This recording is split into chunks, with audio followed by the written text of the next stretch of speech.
Hello. আরে দাদা, বলুন তো কত কিলো পাঠাবো? কি পাঠাবে? মিঠাই দাদা, মিঠাই। ছেলে ফেল করেছে, কিচ্ছু পাঠাতে লাগবে না। অ্যাঁ, কি করে ফেল করলো? টপ নাম্বার পাওয়ার কথা ছিল, টপ হওয়ার কথা ছিল, সিধা সিধা ফেল।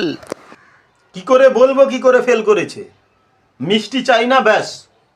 তাহলে পাঠাতে লাগবে না। না না। ওই দিন তো গর্ব করে খুব বলেছিলেন আমার ছেলে টপ করবে, পেপারে নাম আসবে, টিভিতে ওর ফটো দেখাবে। ও তো পেপারেই চলে গেছে। ফোন রাখ শালা গান্ডু।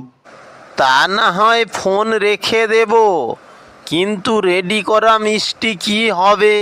সেটা কি পেছনে ঢোকাবো? হ্যাঁ, তোর পেছনে ঢোকা। তা না হয় ঢুকিয়ে নেব।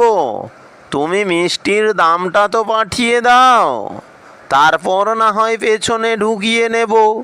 পয়সা যদি তুমি পাঠিয়ে দাও না, দরকার হলে আমি লোক পাঠিয়ে মিষ্টি পাঠিয়ে তোমার পেছনে গিয়ে ঢুকিয়ে দিয়ে আসব। কিচ্ছু চিন্তা করবেন না দাদা। পয়সা পেলে মাল ডেলিভারি করায় আমি একদম সিদ্ধহস্ত। কিছুটা লস করে হলেও আমি মিষ্টিটা আপনার পেছনে গিয়ে ঢুকিয়ে দেব। ভাগ শালা হারাম কর, রাখ ফোন। কে ফোন করেছিল? মিষ্টি দোকানি, আর কে? মিষ্টি দোকানে অর্ডার দিয়ে দিয়েছিলাম, মিষ্টি বুকিং করেছিলাম। ভেবেছিলাম ছেলে টপ করবে, সারা পাড়ায় মিষ্টি বাঁটবো। মিষ্টিও গেল, শালা মান ইজ্জতও গেল। এখন পাড়ায় বেরোতে গেলে কুকুরের পদের মতো মুখটা লটকে লটকে ঘুরতে হবে। আমি তো ভেবেছিলাম তুমি খুব খুশি হবে। সবগুলোতে লেটার নাম্বার পেয়েছি, স্টার পেয়েছি আমি। আমি তো জানি তুমি খুব খুশি হবে, কিন্তু এ তো দেখছি পুরো উল্টো। আরে কিছু না হয় আমি পাস করেছি, এতে তো একটু খুশি হও। খুশি? হ্যাঁ, খুশি তো আমি তখন হতাম যখন তুই 98% নাম্বার পেতিস। আরে দাদা, 98% নাম্বার পাওয়াটা হালুয়া নয় যে মুখে দিলাম আর গলে গেল। अरे कहना क्या चाहते हो? বাকি 81% নাম্বারটাও খারাপ নয়, খুবই ভালো নাম্বার। সবগুলোতে লেটার নাম্বার আছে, স্টার পেয়েছে, আর কি। 81% নাম্বারটাও বাচ্চা খেলা নয়।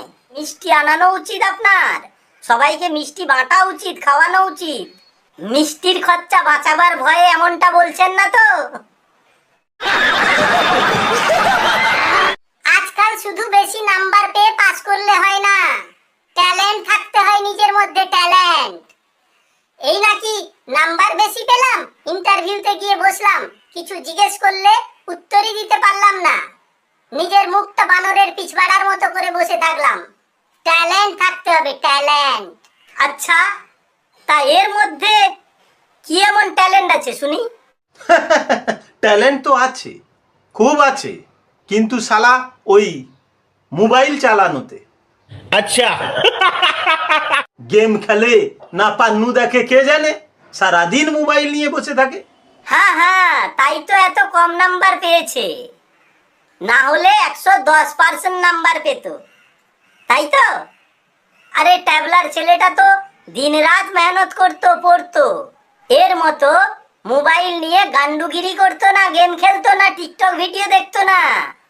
হ্যাঁ, শালা গেম, সারাদিন গেম খেলা। জানি না শালা ওই গেম খেলে শালা কি পায় কি জানি, 24 ঘন্টা গেম খেলে। গাধা শালা, একদম গাধা, ব্যাট শালা। আরে বাবা, পড়াশোনাও তো করতাম, দিনভর মোবাইল চালাতে আমার কে মোবাইল কে দিত শুনি? তোমার বাবা না তোমার মা?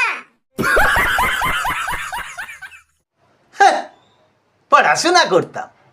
নালায় গাধা শুয়োর শালা, কি জানি কি পড়াশোনা করতো। আরে ছাড়ো দাদা, ছাড়ো, যা হওয়ার তো হয়ে গেছে, আর তো কিছু করার নেই। এখন এখন মেরে মেরে পেছন লাল করে দিয়েও কোনো লাভ হবে না। এখন ঠিক করে ভাবুন ছেলেটাকে আগে কি করানো যায়। এতে আর ভাবার কি আছে? হ্যাঁ? আবে শালাকে পান বিড়ির দোকান খুলে দেব, বসে বসে ওটাই চালাবে শালা গাঁড় পাকা ছেলে। আরে তুমিও না একদম আগে কিছু আমার ছেলেটাকে পড়াবে না নাকি? বসে বসে পান বিড়ি বেচবে, লোকে কি বলবে? পানওয়ালার বাবা মা যাচ্ছে দেখো, তখন বুঝি তোমার মুখখানা কুকুরের পোঁদের মতো হবে না?